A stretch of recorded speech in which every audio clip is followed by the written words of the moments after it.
At sa ating pong mga balitang pambansa, lalo pang lumakas ang bagyong Karina habang patungo po ng Taiwan. At ayon sa Pag-asa, ito'y huling namataan sa layong 290 kilometers. Hilagang silangan po ng Itbayat sa Batanes. Hanggang 155 km per ora ang hatid na lakas ng hangin.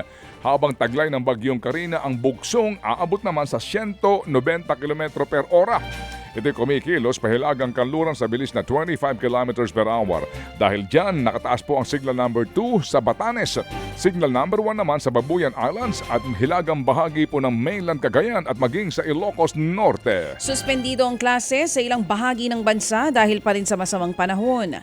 Walang pasok sa lahat ng antas sa mga pribado at pampublikong paaralan sa Caloocan, Las Piñas, Malabon, Maynila, pati na rin sa Muntinlupa, Navotas, Parañaque, Pasay City at sa San Juan City. Nagsuspindi na rin ang klase sa Baguio City, Batanes, Batangas, Binian, Bulacan, gayon din sa Calamba, Laguna, Cavite, Cuenca, Batangas at sa Laguna Province. Wala ring pasok sa Lian, Batangas, Magsingal, Ilocos Sur, Morong Rizal, San Antonio, Zambales, San Pedro, Laguna at Santa Cruz, Laguna.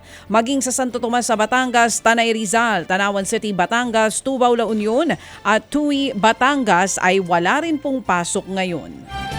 Sinalanta po naman na matinding ulan at mga pagbabaha ang ilang lugar sa Luzon, dalaho ng bagyong Butchoy, Karina at Habagat. Ayon sa NDRRMC, hindi bababa sa 8 ang patay sa kasagsagan po ng masamang panahon. 2 naman ang sugatan habang isa ang kumpirmadong nawawala. Sa San Pedro, Laguna, halos tangayin ang mga nakaparadang sasakyan sa lakas ng bagyo at hangin. Gutter deep na baha naman ang sumalubong sa mga motorista sa Aguinaldo Highway sa Bacoor, Cavite. Binaha rin pong ilang lugar sa Taytay, Rizal kung saan po nagpalubha pa ng baha ang umapaw na creek. Hindi rin nakaligtas ang norte sa masamang panahon kaya't sinarhan muna ang Cannon Road sa lungsod ng Baguio.